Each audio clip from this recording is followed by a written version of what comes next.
Welcome to the Sex After Kids podcast, a place for parents to come and learn together about the sometimes bumpy road back into the saddle of their sex life after adoption, birth, or joining a blended family. I'm your host, Sofia Ashley, certified sex educator and sex coach, mother and stepmother, and your totally TMI guide to becoming BFFs with your body and initiating easy and connected and confident, naked, sexy fun times.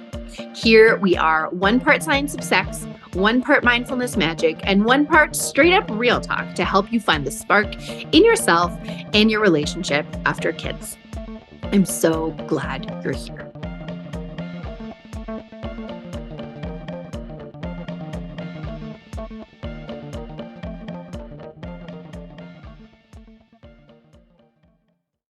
Hello, my friends. Welcome back to the podcast. It's so nice to be back. Today, we are diving into one of my favorite topics that has truly transformed my own sexual experiences, and that is understanding spectatoring and the male gaze. This term is one of my faves, and it was a game changer in helping me understand what often blocks pleasure and connection during intimate moments. Essentially, what keeps you in your head spiraling instead of in your body enjoying. So let's get into it. Spectatoring is a concept that might be new to some of you. You may or may not have heard me use this term before. And I first came across it in about 2014, thanks to Dr. Bella Elwood Clayton's book, Sex Drive, In Pursuit of Female Desire.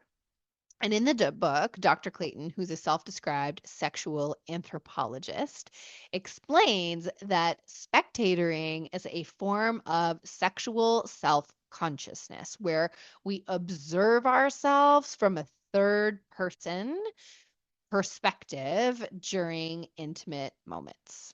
Imagine it as having a second you in the corner of the bedroom with a clipboard, judging everything that's happening instead of being fully immersed in the experience. You're busy inspecting, monitoring, and evaluating yourself.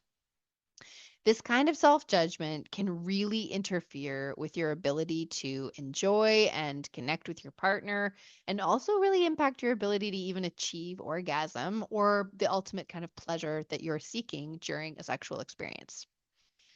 So, Dr. Clayton references the work of sex researchers William Masters and Virginia Johnson, who noted that spectatoring undermines sexual responsiveness and satisfaction. So, it's like having an internal critic that distracts you from your sensations and from connection with your partner. It basically kills the mojo, right? It gets rid of the vibes.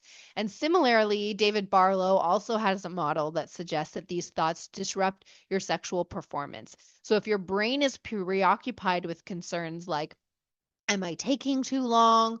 Or does he care that I didn't shave? Or where do I put my hands? It becomes difficult to focus on the pleasure that you're receiving in your body.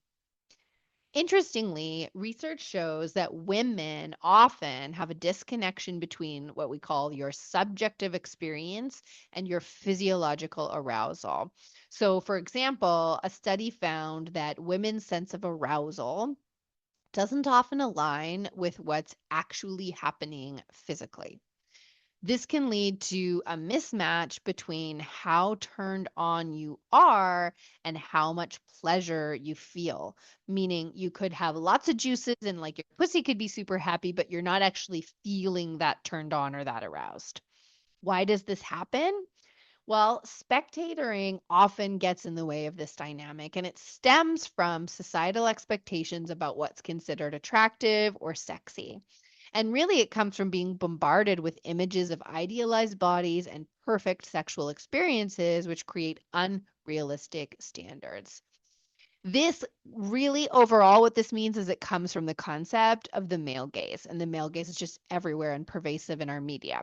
And the male gaze is a concept that was coined by feminist film critic Laura Mulvey. And what it describes is the cinematic angle of a heterosexual male on a female subject. So essentially, all the cameras, whether they're taking ads for Nivea cream or filming a movie, are the eyes of a straight white man looking at women in certain ways, focusing on her body parts, dressing her in certain ways, choosing certain camera angles and lighting that are all centered around what straight white men view as good, valuable, or sexy in a woman. And this becomes the internalized gaze, the way we look at ourselves. It's like this camera that's always on, and it manifests as self judgment about our body, our hair, our appearance, or even how we're supposed to move during sex and what we're supposed to do during sex. I can personally relate to this on so many levels, but recently I've found myself even unsure about like what to do with my hands sometimes when I'm on top during sexy times. I'm like worried they're going to look out of place. I'm like, do I put them up here? Do I put them on his chest? Do I touch my own body? Like I get super self-conscious about what I'm doing with my hands. It also, the male gaze comes this with this way that we validate ourselves and our sexual worthiness. And we do this by either getting satisfaction out of the male response to our presentation. So, he is enjoying what he's seeing. So that makes me feel good, or by kind of imagining this camera on us at all times, even when we're alone, even when we're masturbating, even when we're dancing in our kitchen, right? In essence, we are constantly performing our sexiness for this invisible male eye instead of for ourselves.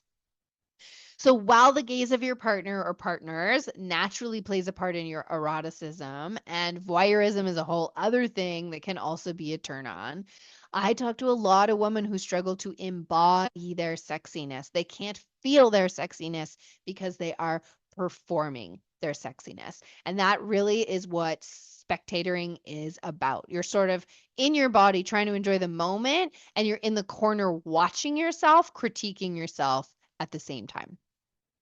If you're a mom or a parent, but particularly a mom, there's an added layer of societal pressure. And that's this idea of a mother being sensual or sexual kind of really feels incongruent with the nurturing caregiving role that society often expects of women. And so these outdated notions can contribute to even more spectatoring, which makes it even harder to relax and enjoy intimacy. And it can even put us in a spectating mode, like a spectatoring mode, where um, it can even put us in a spectatoring mode where even if we're not having sex, if our partner just makes a move on us or tries hugging us or snuggling us from behind, if the kids are kind of watching or around, we have this person in the clipboard being like, you're being too sexual right now. It can make us really squick and squirm away from intimacy that we want, because what used to not make us feel uncomfortable makes us feel uncomfortable now because there's a new critic in the corner that wasn't there before motherhood. So I want to share an experience where I faced spectatoring head on. This was a couple years ago now, after my first, where I was really battling with this. But my partner and I had a rare moment of intimacy in those days. And even though we had privacy and even though there were no other distractions, I found myself slipping into spectator mode. And my mind was really racing with self criticism. Your legs are hairy, your belly's not flat, you haven't showered, your hair is a mess. And it was very overwhelming. This voice of my spectator was very loud. And I realized I needed to do something or I was going to lose the moment. I had an opportunity alone with my partner with no kids. We could have fun here. And my inner spectator was blowing it for me. So I decided to try two things in that moment. And the first was to incorporate some basic Tantra techniques that I learned. So a little bit of visualizing a red ball of light in my pelvis to connect with some sensual energy, and a little bit of like breath work and chanting that we do in my Tantra practice. And the other more important one that's really accessible for everyone today was I decided to reclaim my spectator. So instead of my letting my inner critic so instead of letting my inner critic judge me, I mutated her into a supportive cheerleader. I ditched her clipboard, I gave her some tassels, and I'm like, imagine me like I'm having sex, I'm kissing my partner, I'm connecting with him. And in my head, instead of you're so fat, whatever, I started telling myself, you're so sexy, you're a goddess, you move amazingly. I literally visualized a cheerleader on the sidelines telling me that I was awesome rather than visualizing a critic. And it shifted things completely in that moment for me. I started riding this wave with what my cheerleader was doing for me. So the moral of the story is we need to be aware of the fact that we're watching ourselves from the corner of the room and transform that into a different kind of moment. So here's 3 tips that I have for how to deal with your spectator if you have one. The first is to reclaim your spectator. So if you can't get rid of her, try as much as you can to turn her into a supportive voice. Feed her or get her to feed you, rather, positive affirmations that are boosting your confidence and enjoyment. It could feel untrue in the moment, but if you get her to just yell it like the most zealous high school teenage cheerleader, like just allow yourself to be a little surprised at what happens. The other, and this is a bit more preventative, but curating your media diet is huge. I have really worked hard to make sure that my Instagram is a space that is more centered around the female gaze, is more centered around diverse bodies, diverse perspectives, diverse lighting. I always share the example of, and I wish I could find the link for you, of this beautiful portrait series, but this photographer was traveling around the States doing portraits in the nude, like nude portraits of women in their homes. But they weren't boudoir sessions. They were like women drinking tea on their couch naked, women cooking in their kitchen naked, women just sitting on the edge of their tub naked. Women just in their everyday experiences naked. And this like it was game changer for me because I looked at all these photos and I thought every single one of these women with all their rolls and folds and lovely bodies were just beautiful. And I was like, how is it that I can look at these women and think they are all stunning and gorgeous and I do not reserve the same level of compassion and kind words for myself? It really allowed me a reframe. And so when my Instagram is full of bodies like that, then it makes my body normal and the same as all of those other bodies instead of a curation of totally fake model bodies that are only some people's bodies, not everybody's bodies. So paying attention to the media that you consume and the kind of gaze that's in that media can really reframe your brain and just tame that critic.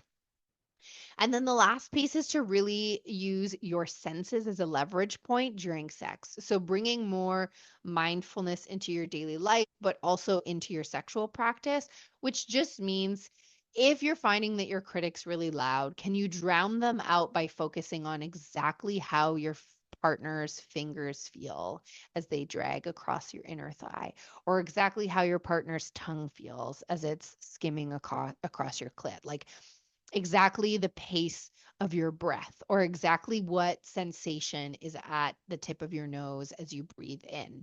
Bringing yourself fully into your body allows you to drown out the noise that's coming from your brain, even if you can't get rid of those negative thoughts altogether. And there you have it, my friends, a super quickie today, but I hope you found something interesting and useful there. I'd love to know which of the 3 tips that you want to try. Give me a comment in the blog below or let me know in the DMs. And I'd love to hear like your most hilarious spectatoring moment. Like what does your spectator say to you that you want to shove back in her face or patriarchy's face? Let me know. Thanks so much for being here as usual, and I'll talk to you soon. Hey, folks, I just wanted to hop on and say if you are struggling to find the time to have some sexy time over the busy holidays as you look forward to the end of December, or you'd like to have a sex date, but you feel like scheduling them sucks, then I would love for you to hop on a free 30-minute Sex After Kids Reset Roadmap call with me.